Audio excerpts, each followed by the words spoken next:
नमस्ते दोस्तों। आज मैं आपको दो मेढकों की एक बहुत ही दिलचस्प और प्रेरक कहानी सुनाऊंगा। इस कहानी का नाम है दो मेढक। एक बार की बात है, दो मेढक एक साथ घूम रहे थे और मस्ती कर रहे थे। वे अपनी ही धुन में मग्न थे।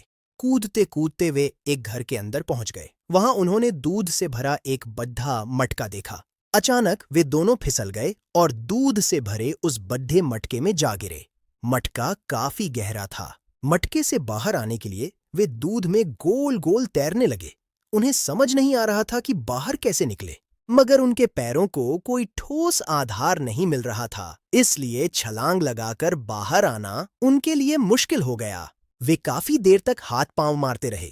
कुछ देर बाद एक मेढक ने दूसरे से बहुत ही निराश होकर कहा, मैं बहुत थक गया हूँ, अब मैं ज्यादा तैर नहीं सकता, हम कभी यहाँ से बाहर नहीं निकल पाएंगे। उसने अपनी हिम्मत हार दी और मटके से बाहर निकलने की कोशिश छोड़ दी। वह दूध में डूबकर मर गया।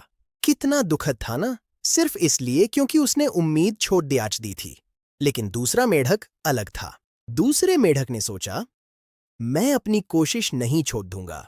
मैं तब तक तैरता रहूंगा जब तक कोई रास्ता नहीं निकल आता। वह लगातार तैरता ही रहा। उसके लगातार हाथ पैर चलाने से दूध मथने लगा।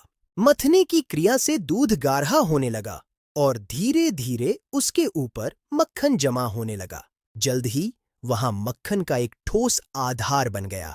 मेढक की मेहनत रंग ला रही थी। मेढक ने उस मक्खन के गोले पर चरचकर खुद को संभाला।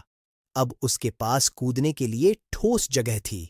उसने अपनी पूरी ताकत इकट्ठी की और मटके के किनारे की ओर एक जोरदार छलांग लगाई और देखते ही देखते वह मटके के बाहर आ गिरा।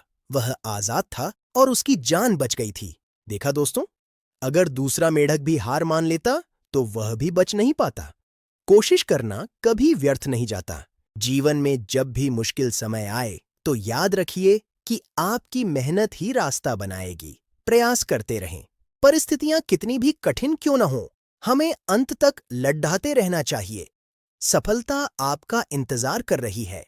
इस कहानी से हमें यह अनमोल सीख मिलती है कि ईश्वर उसी की मदद करता है जो स्वयं अपनी मदद करता है। उम्मीद है आपको यह कहानी पसंद आई होगी। अगली बार फिर मिलेंगे एक नई कहानी के साथ। धन्यवाद और अलविदा।